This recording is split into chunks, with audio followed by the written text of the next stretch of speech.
Bonjour mesdames, bonjour messieurs, très heureux de vous savoir nombreux ce soir pour débattre, soit faire une analyse purement simple de l'histoire du parti UDPS. Pour revisiter cette histoire, nous avons reçu un ancien secrétaire général aux relations extérieures pendant plus ou moins 12 ans et aussi secrétaire général pendant environ 4 ans. Avec lui, nous allons revisiter l'histoire de son parti qui est actuellement parti au pouvoir, l'UDPS. Mais pour ce faire, je ne suis pas seul, je suis accompagné de mon confrère Placide Ebangou avec qui nous allons co-animer cette émission. Honorable Alexis Moutanda, bonjour. Oui, bonjour. Oui, je le disais tout à l'heure qu'il annonçait une révitation de l'histoire de votre parti UDPS. L'histoire politique de la République démocratique du Congo retiendra que vous avez servi l'UDPS en qualité de secrétaire général aux relations extérieures pendant tout autour de 12 ans et secrétaire général pendant environ 4 ans. Soucié de la promotion de la démocratie, vous avez contribué matériellement en offrant une de vos maisons à l'UDPS. Dites-nous à quel moment vous avez eu à confier cette maison à l'UDPS. Bon, il faut remonter l'histoire. Nous sommes en 2003, on était au dialogue intercongolais, que tout le monde connaît d'ailleurs, qui a fait couler beaucoup d'encre à l'époque, même si aujourd'hui, évidemment, c'est devenu un fait divers. Alors, comme vous venez de le mentionner, j'étais secrétaire national aux relations extérieures, ce qui veut dire que je faisais des va-et-vient entre l'extérieur et la capitale, donc Kinshasa. Et spécialement pendant cette période, le président national du parti, le président Tshisekedi, était pratiquement bloqué en Afrique du Sud, donc à Jobourg, disons pour les besoins de ce dialogue.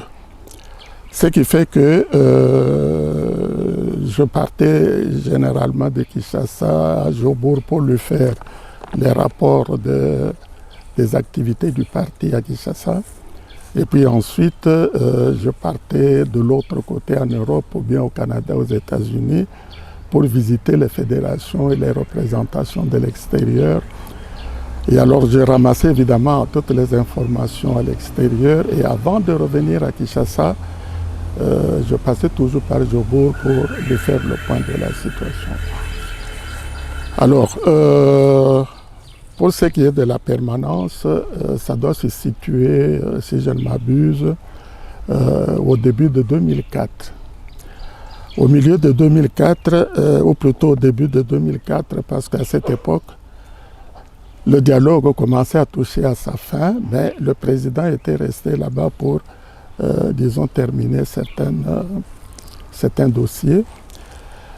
Et arrivé à Kinshasa, je me trouvais à Kinshasa à cette époque-là, et le ministre de l'Intérieur du gouvernement Kabila venait de sortir un arrêté adressé évidemment aux partis politiques et leur demander que pour qu'un parti politique puisse exercer ses activités politiques, il fallait une des conditions, c'est de disposer d'une permanence connue et disons que oui, connue un peu de tout le monde et tout ça, donc comme une adresse officielle.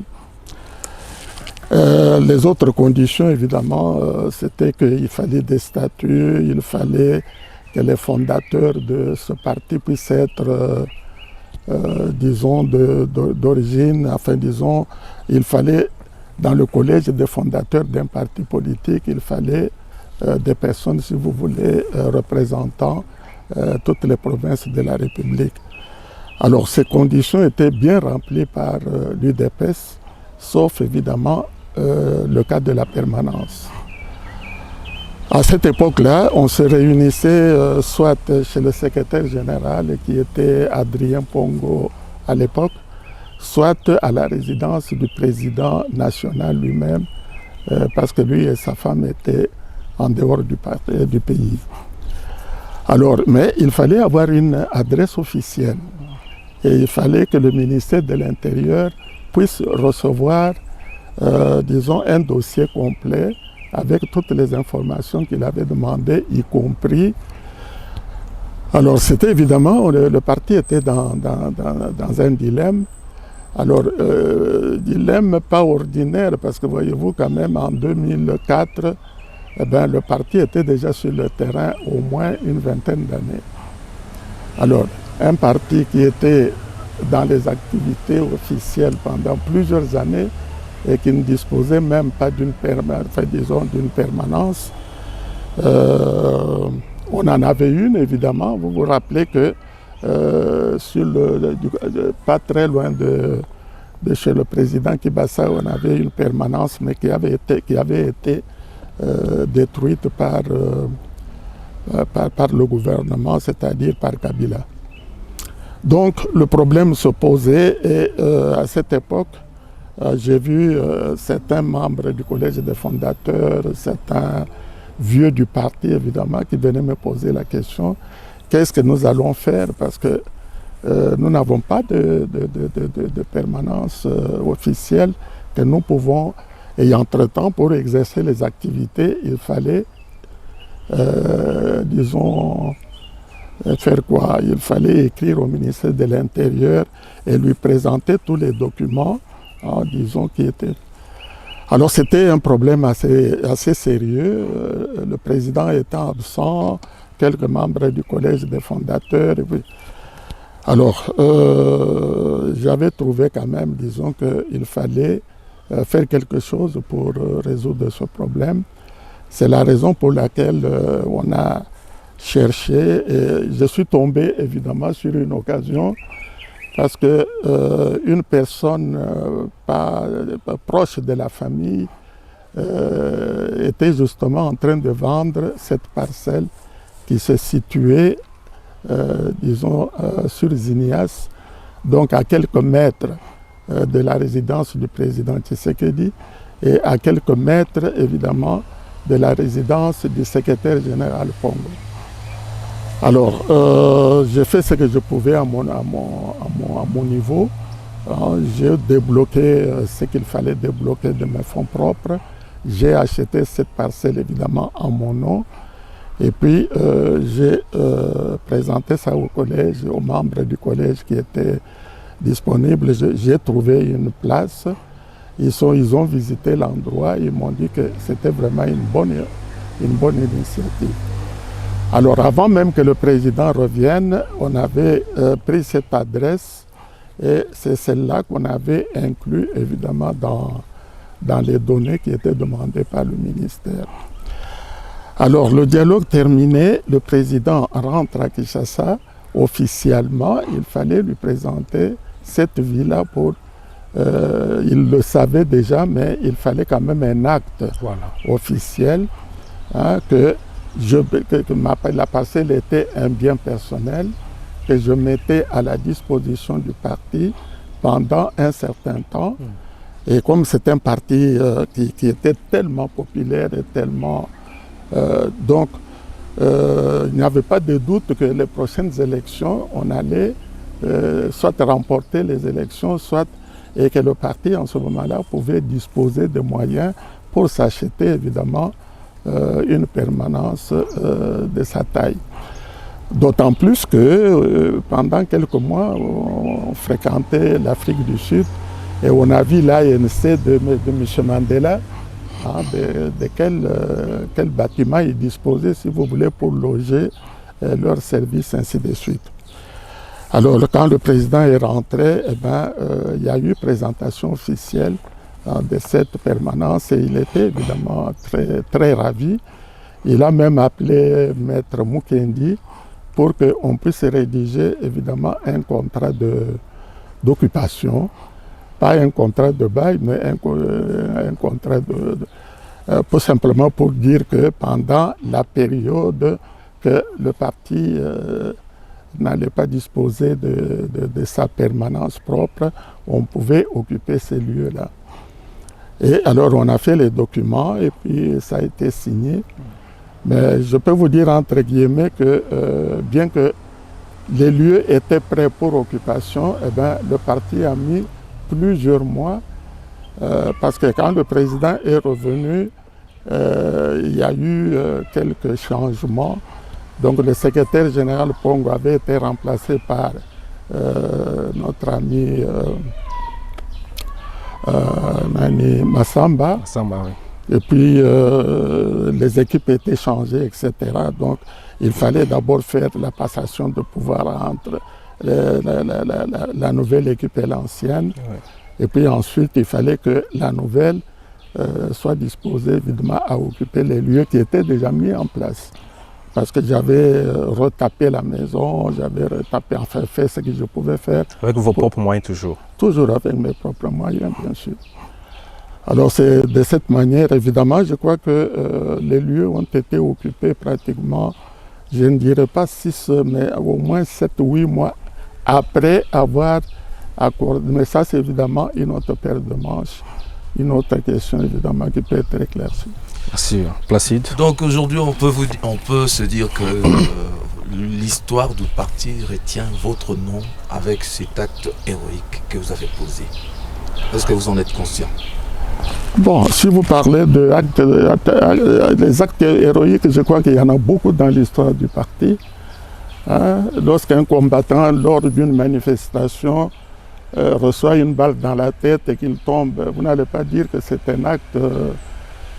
il y en a beaucoup comme ça dans l'histoire du parti. Des actes de Donc il faut bravoure. dire que depuis la création de l'UDPS jusqu'à une certaine époque, eh ben, il y a beaucoup de combattants qui ont posé des actes de grande valeur.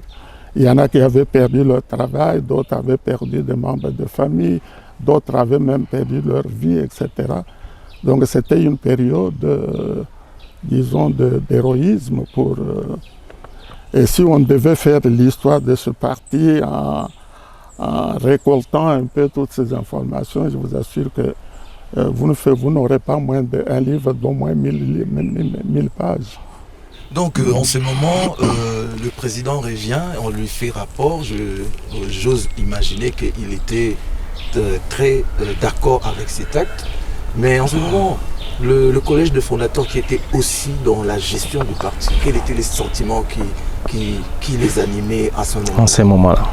Bon, mais je viens de vous dire tout à l'heure que lorsque le problème se posait, les membres du collège des fondateurs, beaucoup d'entre eux étaient à Kinshasa et ils avaient vécu évidemment l'ultimatum que le ministère de l'Intérieur avait posé. Donc ça allait directement, si vous voulez, dans la direction de leurs souhaits. Donc, mais il fallait quand même que le président du parti puisse donner son cutus pour que l'occupation puisse être officielle. Donc, c'est ça qui est arrivé. Oui, est-ce que aujourd'hui, on peut dire que non, Alexis Moutanda se sent vraiment très heureux d'avoir aussi une fois contribué à l'évolution de son parti de PES en lui offrant une résidence? Mais ce n'est qu'un acte parmi tant d'autres. Je vous ai dit tout à l'heure que pendant plus de 12 ans, j'étais secrétaire national aux relations extérieures. Oui. Et que pendant cette période-là, il y avait des fédérations, des représentations du parti dans presque tous les pays du monde. Oui. En Europe occidentale, disons, au Canada, aux États-Unis, en Afrique, etc. Et alors, quand on était secrétaire national, je vous garantis qu'au moins 2 fois par an, eh ben, on faisait le tour de toutes ces fédérations pour non seulement leur inculquer l'esprit de Kinshasa, c'est-à-dire l'esprit de l'exécutif du parti avec le président national en tête, le collège des fondateurs, et puis, disons, tous les messages ou les instructions qui étaient données, il fallait leur transmettre, parce que ce soit en Belgique ou en France, au Canada, aux États-Unis, eh bien, toutes nos fédérations avaient exactement les mêmes structures que celles du Congo, c'est-à-dire une fédération avec ses sections, avec ses cellules, et composée de la même manière. Mais la seule différence, c'est qu'à l'extérieur, on avait des représentations, des représentants qui s'occupaient bien sûr des relations diplomatiques avec les pays qui les occupaient. Donc, un acte, bon, c'était qu'un acte parmi tant d'autres. Oui.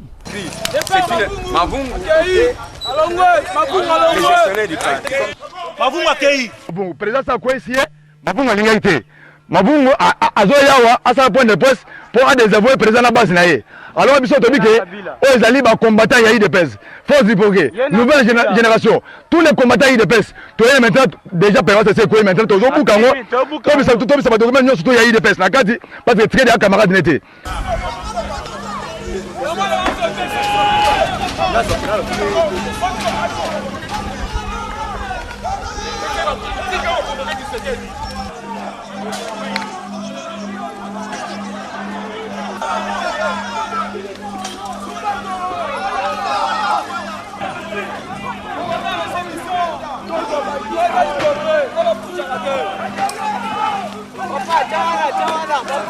Les Congolais.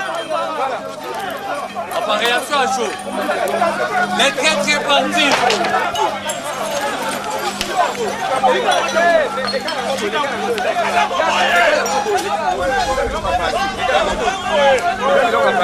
Les gars n'ont pas tout.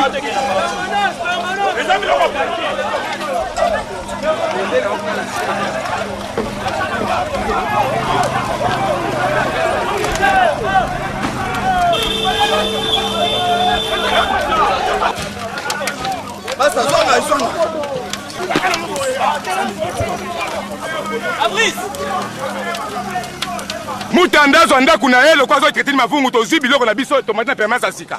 Po Mavungu alobi ke yeza na base ko le katiseke da bengi ba vayu. Mavungu a osala biso rien. Pe ameki place ba mekakate. Ye to ebisaki yeke biso toza ba guerrier biso to ba kolo parti. Ya yebe eloko te pe a osala biso rien.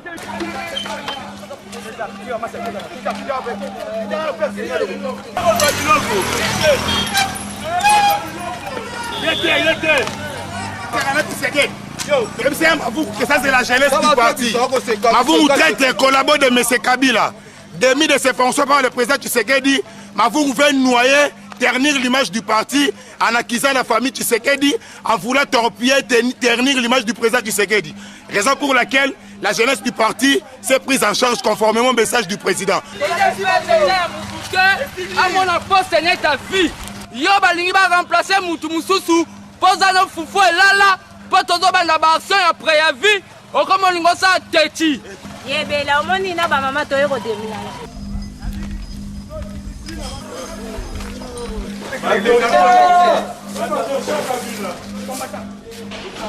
C'est fini pour moi.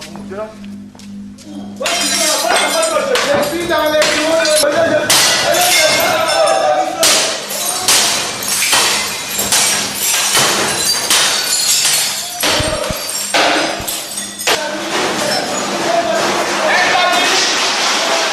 On avait dit à Mavungu qu'il partira.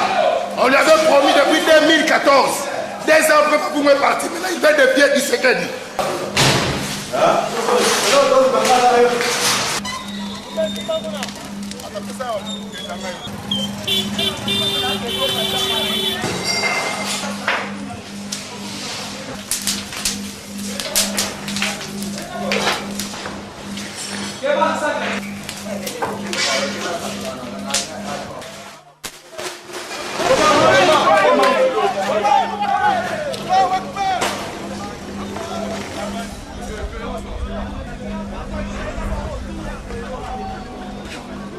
Selon ces films, il est reproché à Alexis Mutanda d'être derrière le point de presse qui a été tenu par Bruno Mavungu. Donc, il l'a fait avec la bénédiction de M.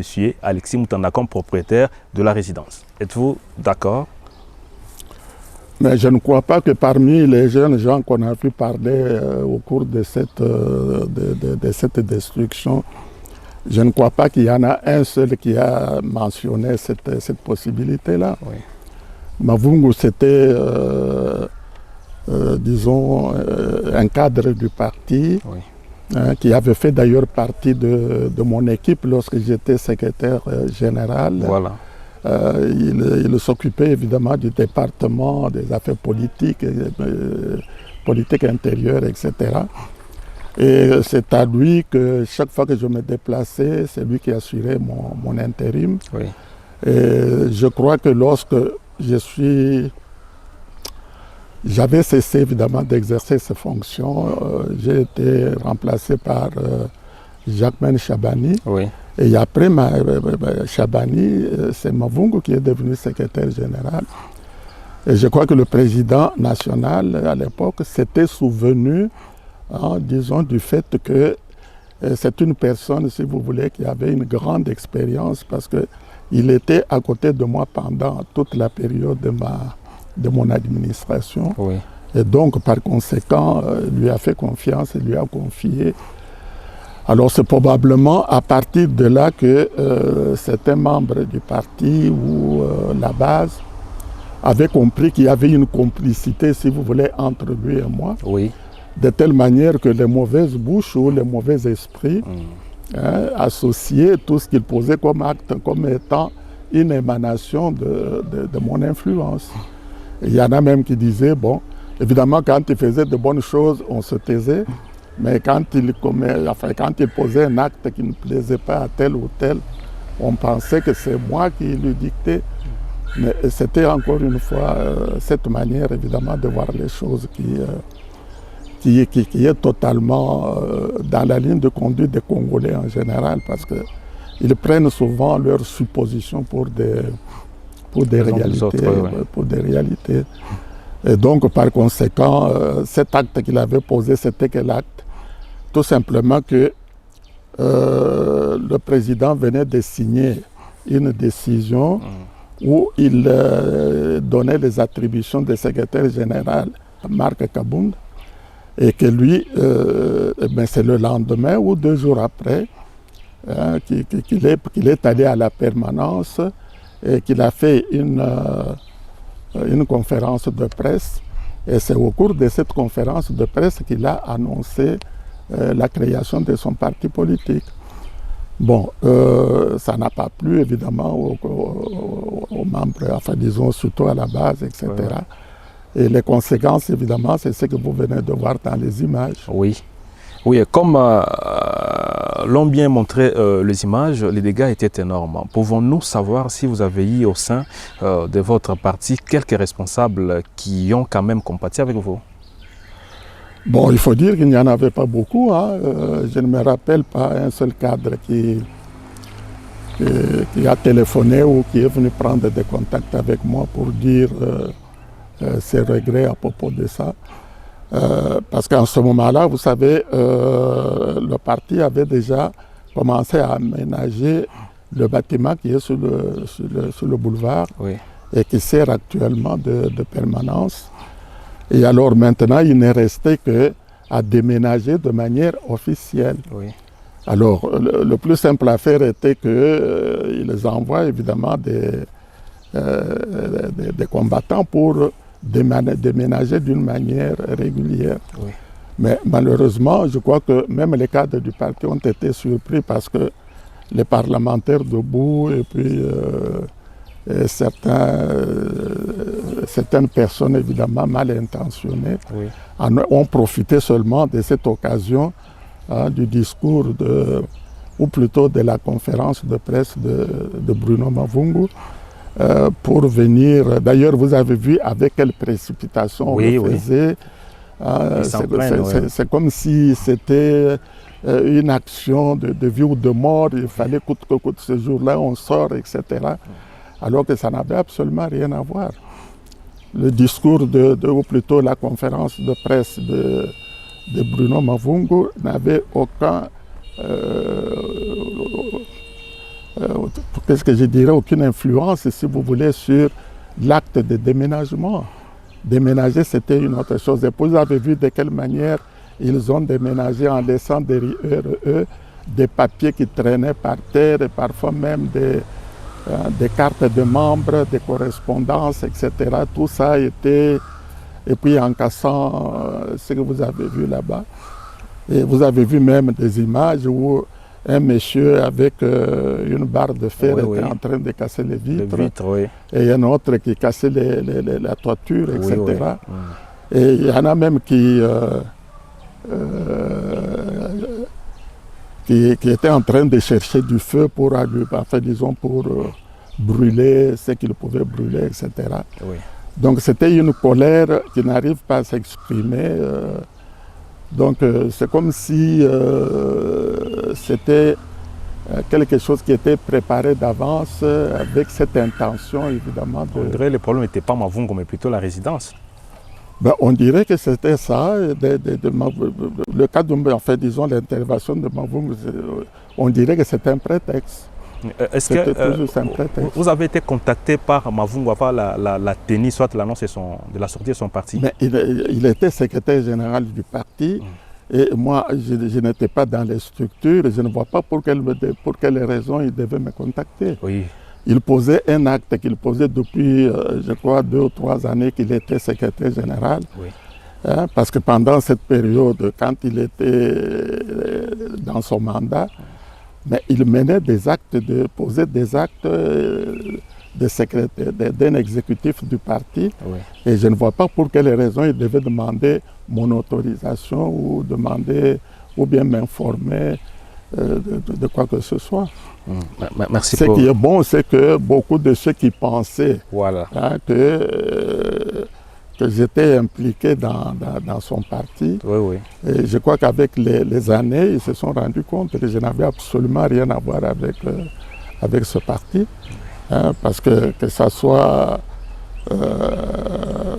immédiatement après ou même à l'approche de sa mort, on n'a jamais parlé de cet événement. Il n'avait aucune raison d'ailleurs de m'informer que ce jour-là, et puis son parti, je ne le connaissais même pas, je ne savais même pas avec qui il avait... J'ai appris comme tout le monde qu'il venait de créer un parti politique. Mais dans la tête de certaines personnes qui font souvent des connexions entre 2 actes qu'ils n'arrivent pas à maîtriser et qui arrivent à des conclusions qui étaient tout simplement des conclusions hâtives et même ridicules. Monsieur Alexis Mutanda Ngoïmwana, député national élu de Mbujimaï, vous êtes député national honoraire, en plus vous êtes également secrétaire général du parti honoraire.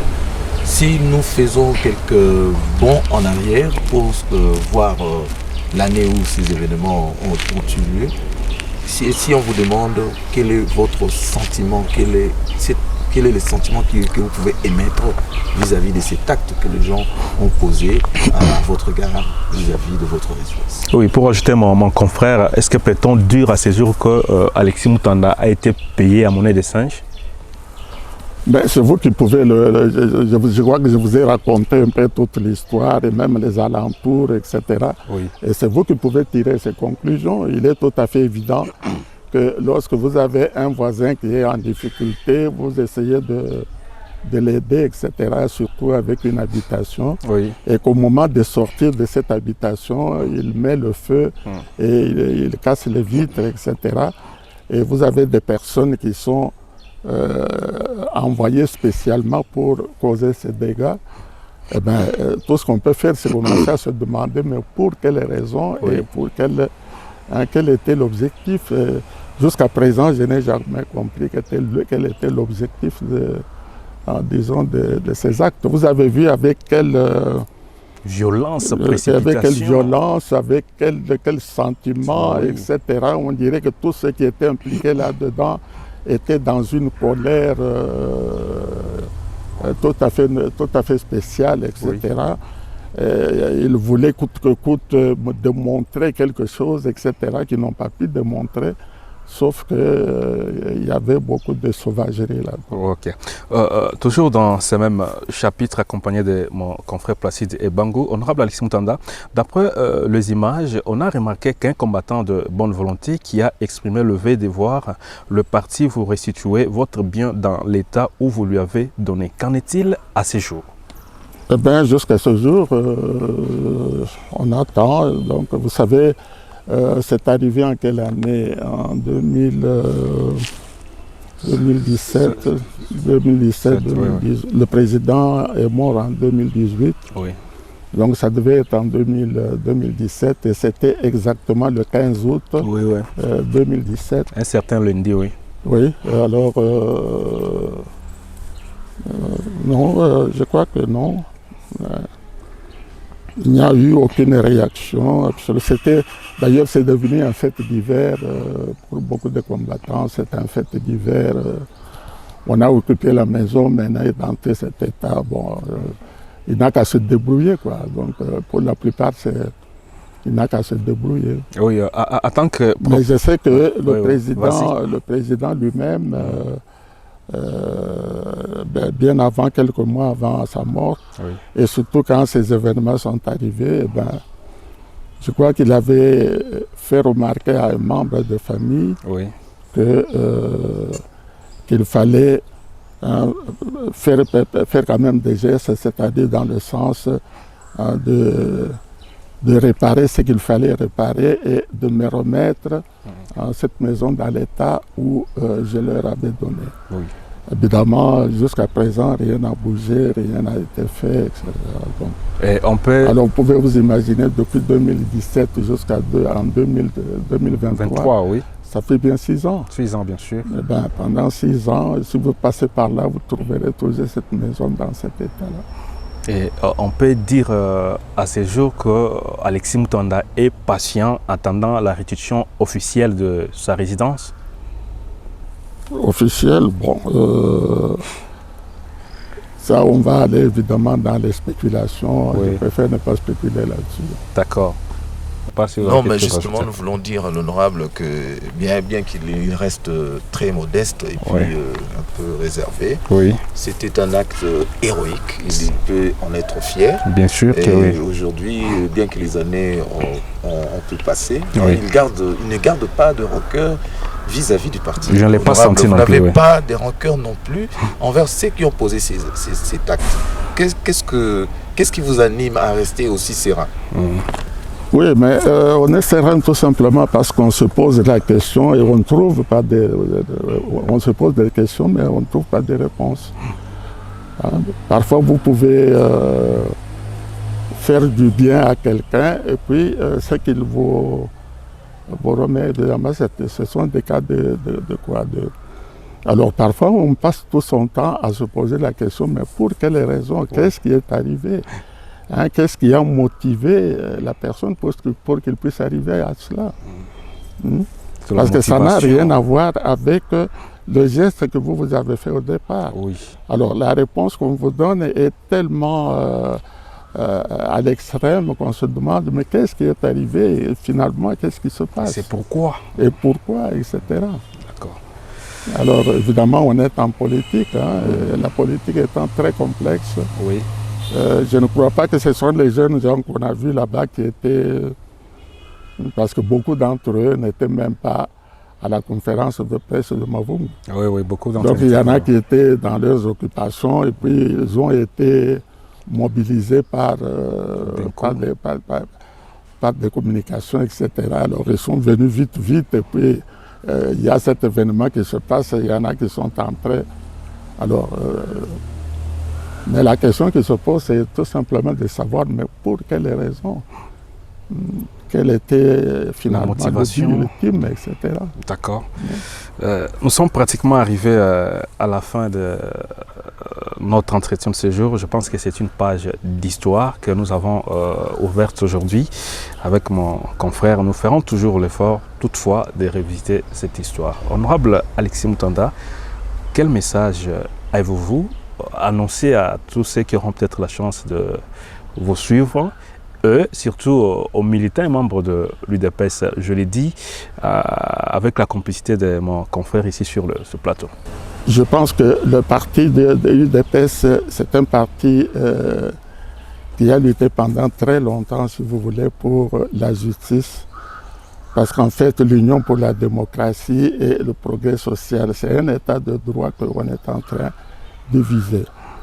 Mais il ne faut pas oublier non plus que lorsque un groupe de personnes se dirige vers un objectif, mais ils travaillent dans un certain environnement.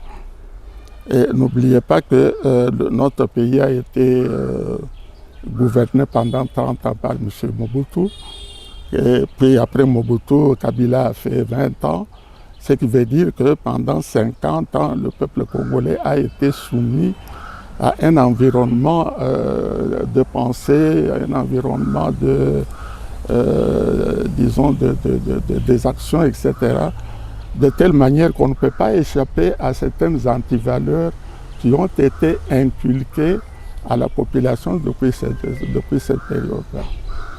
Alors, si on voit aujourd'hui certains jeunes gens poser des actes, etc., il faut dire qu'ils ne sont pas...